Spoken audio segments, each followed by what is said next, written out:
I'm Danielle Houston. I'm the host of this podcast, The Checkup. I have a returning guest with me today, and we don't want to waste a lot of time with, some of the other long introductions because you probably know him well. Rick Abbott. I think he has been with me now on the podcast too many times to necessarily count. And we are always talking about something hopeful and optimistic. And he's back to give us an update on Lyn Health and what he and the rest of his incredibly smart, talented, and heart-filled team are working on. Joining us for the first time is Lindsay Harris, and she is the president of HMA. And HMA is a third-party administrator, and I want to be sure that I always hit these notes well. HMA partners with employers to create cost-effective, customized health plans. They deliver employers more value than anyone in the market by striking the right balance of cost and quality through their network, payment integrity, and robust services. And we're going to get into how some of those services are going to include new partnerships in the year ahead. So welcome, Lindsay. Thank you. Great to be here. I wanted to first start with, in light of all of the things around us, Rick and Lindsay, and maybe Lindsay, you'll want to go first. What is something that you're really hoping for this year? Well, Danielle, first of all, thank you for having me. It's great to be here with you and with Rick. That is such a big question to ask, particularly today on the 1st of March with all that's going on in the world. So let's start with peace. Peace for all the people in the world, and for those that are facing war right now. There's too much heartache in too many places. Yes. Closer to home, I would say, really looking for opportunities for getting back to normal in some way, right? And whether that means people getting the care that they need again, and being able to get back to health, whether that means our kids being back to doing all the things that they love to do, as that means our businesses getting back to full capacity and really being able to do the work that they do. We've all encountered a very long, hard couple of years, and I think it's well past time that we get past that. I am in full agreement on all of those things. Rick, how about you? Yeah, so similar to Lindsay, I'm excited to be here again, and thank you for the warm introduction. It does feel like acknowledging the events in Ukraine and everything going on. Peace is something we all can hope for, but similarly more close. It's interesting, this morning as I was taking two of my children to junior high, and as I've shared, I have a father of 5. My daughter asked, Dad, do I have to take off my mask on March 12th? And it reminded me, for the last 2 years, the children, not just of this community, but across the entire world, have been disproportionately impacted by COVID. And as Lindsay noted, we're going to return to some semblance of normal soon. And my hope for the year is that we can do so in a way that acknowledges how difficult it has been for teenagers, preteens, young kids for the past few years, and allow them to regain some semblance of what they had prior to 2020. So this year, I think our focus and our family is going to be on making sure their lives are as hope-filled as can possibly be. And that's what I'm actually focused on this year.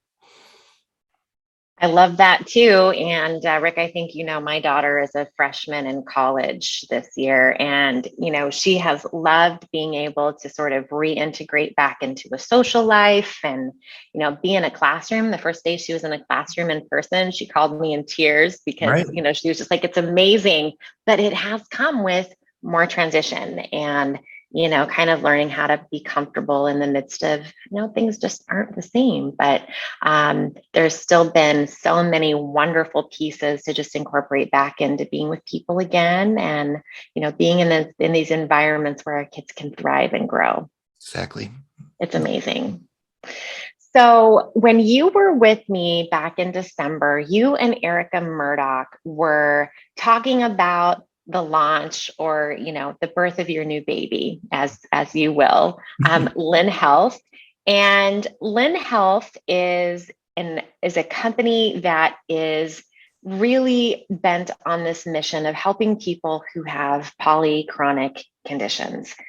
At that point in December, you didn't have partnerships yet that you could speak about publicly. You were looking for some pilot patients, and there were a lot of things in the works, but everything was new. Now that we're about 90 days in, I'd love to hear an update from you on how are things going?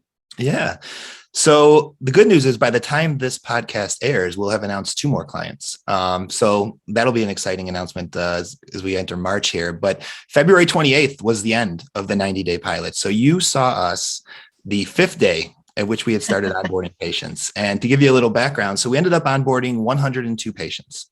Wow. On average, they carried 3.2 chronic conditions per patient. So it was a relatively complex set of initial members, which is good and bad for our clinicians. So might as well start to learn the type of patients we'll see up front, but there was no short ramp time. Essentially, they had to learn how to manage very complex patient sets from day one. The amazing thing is it went exceptionally well. And what I'm going to do is I'm going to share some quantitative data, but then I'll also share some qualitative data yesterday that we talked about with our care team around the feedback we've received. So our CSAT for those 102 patients finished at 95. So to be able to have that level of achievement with patients who, frankly, were somewhere a little bit skeptical of the value we could bring to their life was quite amazing. And our NPS currently resides above 70. Getting 30 or 40 is seen as somewhat unprecedented in the healthcare landscape. So being able to be along the likes of Amazon in terms of an NPS score was amazing. On average, we had some level of communication with every patient every other day. And most of that was via text, which obviously, if you think about it, most people interact with the people in their lives that they love via text. And sometimes they get a phone call. Maybe not if you're a teenager, they pretty much stay in the text. But nonetheless, to be able to have that level of sustained engagement, I think proves a couple things. One, we were delivering some level of value. 2, they were actually building trust with us and believed we could help positively impact their lives.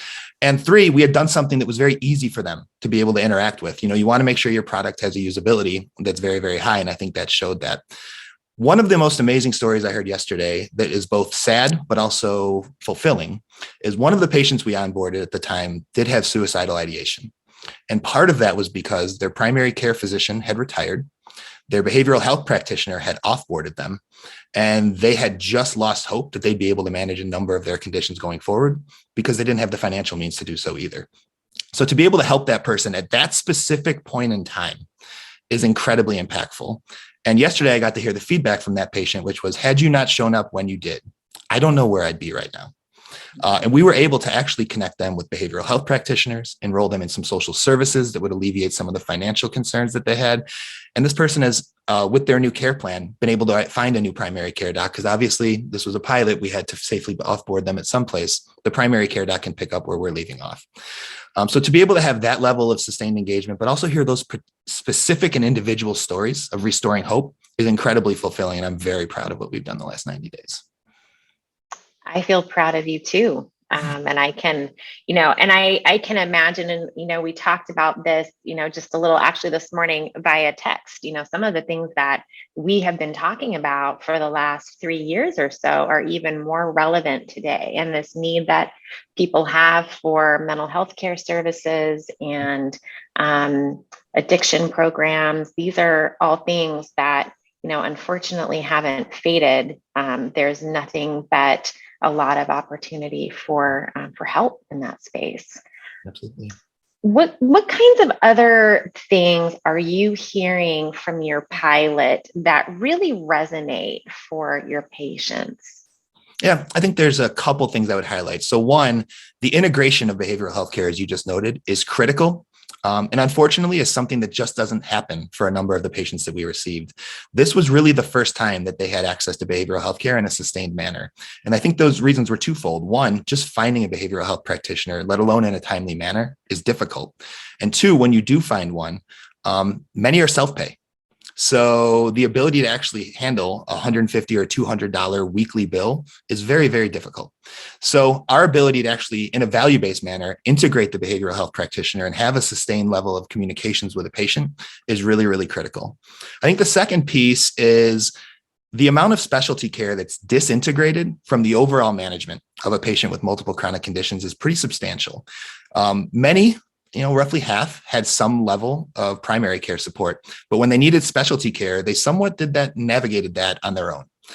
It was a way where this particular condition is creeping up. I'm going to go to a specialist. They'll provide some level of guidance and probably a prescription. Then another condition may warrant another type of specialty care that warrants another type of prescription. And the primary care doc doesn't necessarily always know everything that's going on.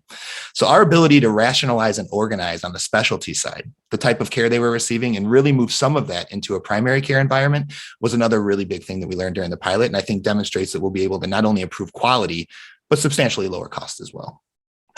And I would imagine, both scenarios being prevalent, but that latter of people self-navigating a system and, referring themselves out, it has to be something that happens on a very, very frequent basis. It does. It does. So from a client perspective, back in December, you really couldn't quite talk yet about who some of your clients were. What can you share with us today about employers that you're helping directly or other partnerships you have? Yeah, I know for sure one will be announced, maybe a second again by the time that this airs. So I can talk a little bit. We are working with the San Juan Islands. From a hospital district perspective, in an arrangement we didn't actually expect to be doing. So it's largely a Medicare and Medicaid population, but the actual reason that we're working with them is the number of clinicians available in a remote area like that is very, very small. And then when you actually have some level of moderate to major event, you are airlifted to Seattle. So the amount of cost that goes just into being able to manage that particular arrangement is very, very high. Also, remote access to care is a real problem. It's a great way for us to also demonstrate that we can deliver not only to remote areas like that, but to rural areas, perhaps in other parts of the state. So that is a client we're really, really excited to actually work with, because we'll be able to bring care that they are not able to receive just because of where these people reside. And by being able to, again, deliver some level of virtual primary care and a collaborative care model, we'll be able to actually support the lowering of costs and keeping people there that don't necessarily need to be in Seattle for all of their healthcare needs. So that is an announcement we'll have this week. I can say this, there are a couple Fortune employers and one major health plan that we are in contracting with at the moment. I'm hopeful that one of the others will be announced by the time this airs, but I will be safe and not ruin that press release or my head of brand. All right, that's good. I mean, we always like getting the first scoop here, but we want to honor your obligations there too, of course.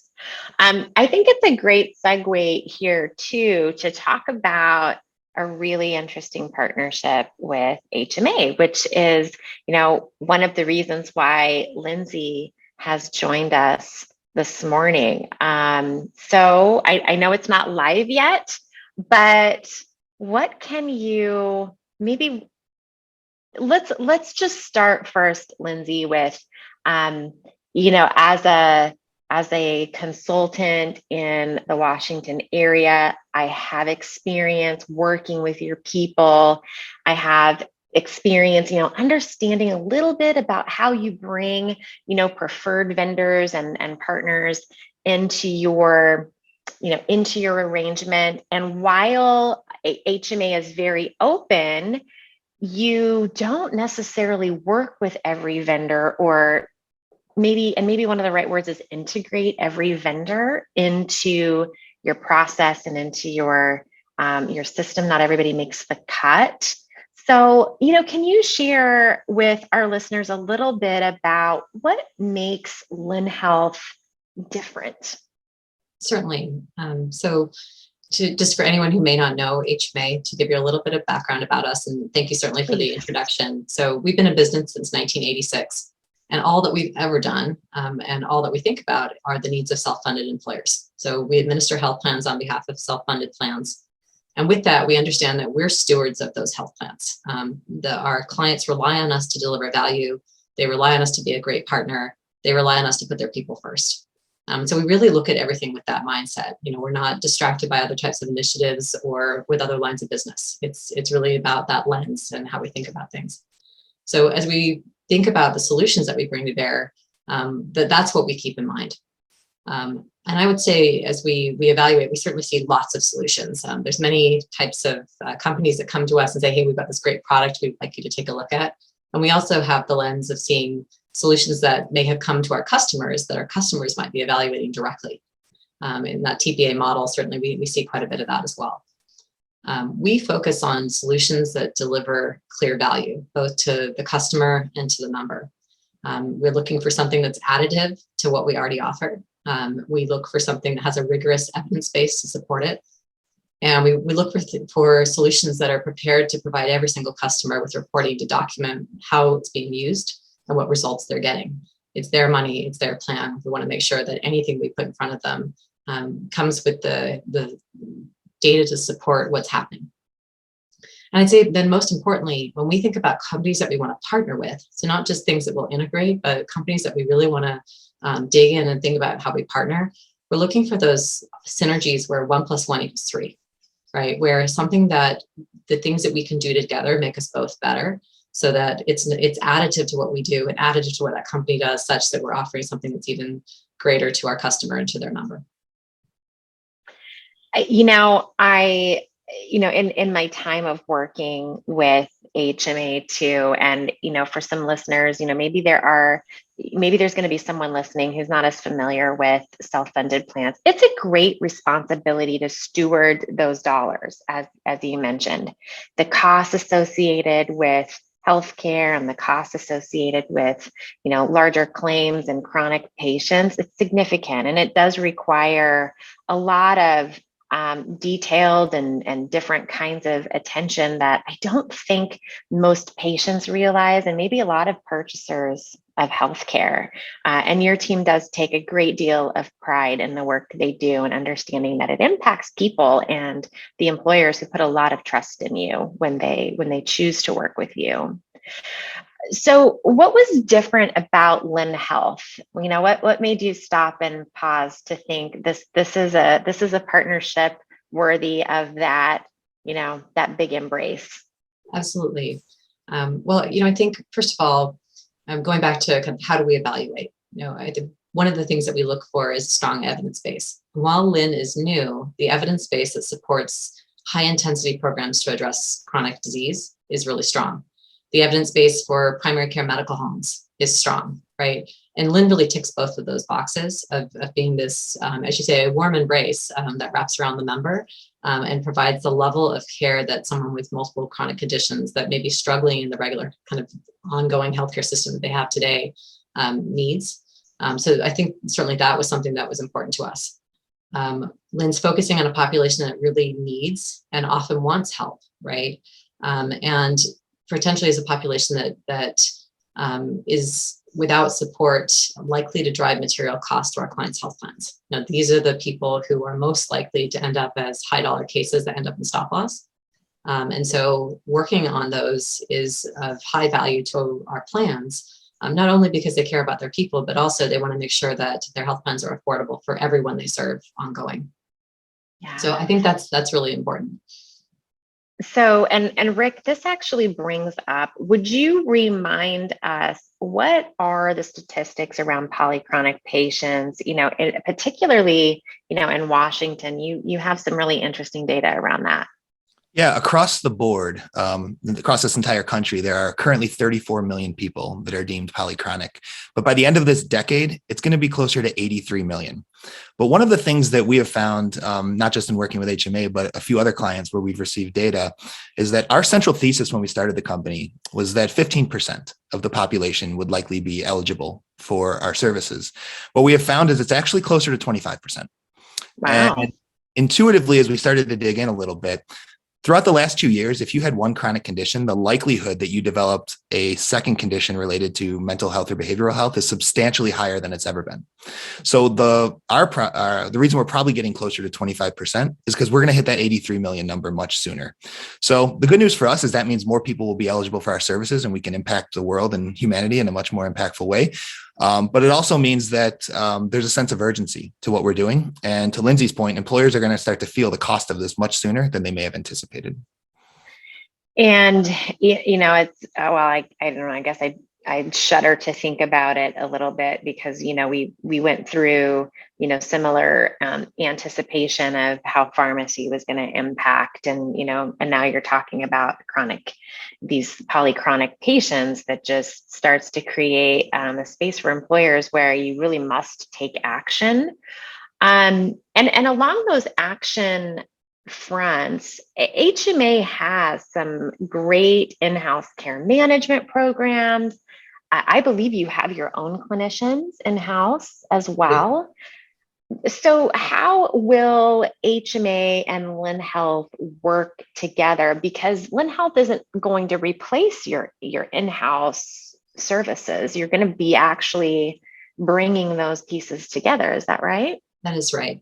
So I would start by saying, and certainly Rick, feel free to jump in. I think that there's a lot of synergies in our organization just in the values that we share about taking care of people. So certainly we can speak about what we're working on at this moment in time, but I see our partnership evolving over time to seek to serve in different ways. We've been talking about behavioral health as an example, and behavioral health of adolescents as an area where we see some opportunity to work together because we see a high degree of need in that population that's not being served in the system as it stands today. From my perspective, right now we're working through finalizing our pathways for our anticipated launch that'll happen very soon. Really thinking about how do we warm transfer from our care navigator programs, from our case management programs, as we identify people that have the right kind of set of conditions, the need that would make Lynn services make sense. How do we help them get there? So that those folks are finding it and it's not necessarily just a cold call. I think that's really important because healthcare at its heart is a personal human endeavor, right? So the more that we can treat people as people and hold their handle on the way, then we believe that will make a difference. So that's one thing that we're working on. I think the other piece is around co-managing cases. The reality is that many of these people will continue to have needs for more advanced healthcare as they're continuing through their health journeys. And as that occurs, then we need to make sure that the health plan is really engaging and doing what we need to do to ensure that we kind of ease the path there and make sure that we are kind of working through treatment with them. So we're working through how do we co-manage where it makes sense to serve different needs of the same person. Big endeavors that require a lot of people to come together. What do you both plan for this partnership to deliver to employers? Yeah, from our perspective, we just want to be able to provide care and support for everyone who is polychronic within the HMA population, but do so in a way that also makes them aware of all of the other programs that they may be eligible for because they are a member of HMA. Lindsay spoke a little bit about how we can co-manage patients and be able to support them. There might be some that are unaware that they may be eligible for other programs and services that HMA offers, and that's a place where we can actually be an augmentation of everything they do. So obviously, our first focus is really bringing care to these patients, improving the experience, improving the quality, and lowering costs. But I think also making them aware that there's so much other value that you might be able to leverage within the because you are a member of HMA, I think is a really important focus for us. Yeah. How about you, Lindsay? Yeah, I think kind of boils down to meaningful results, right? We fully expect to see real results here. Our book of business already runs at an average trend that's about 1.5% for medical and 3.5% for medical and RX over the last 5 years, right? Our plans run well, but we think we can do better. And so Lynn is part of how we expect to do better. And the employers that we serve need us to do better. Healthcare just keeps getting more expensive. And so finding ways to serve people better such that we can keep the cost of these plans down is important. I also expect that this is going to deliver happier members. To Rick's point, they've had tremendous results with their NPS and with their CSAT. And I think that's as important as it's ever been. Happier members means happier employees. And that's really important at a time when the labor market is really tight, right? So an employee who feels like their plan is taking care of them and has provided for their needs beyond providing them with a job is a good and important thing to be thinking about right now. I couldn't agree with you more. And I think, I can't imagine any employer listening to this and not also, agreeing with the fact that, a lot of what we've done in the past just hasn't worked, and maybe it hasn't worked quite as well as it should. And there is no time that's better than today to really start thinking about how do we do it better. And, from the perspective of, I love the comment about happier people, because it is so easy to forget when we look at claims and we look at dollars and we talk polychronic. We can forget that there are real people that are attached to those things and those people that really can benefit from someone taking some extra time and someone seeing them in the midst of their claim. So Rick, are you still taking pilot patients?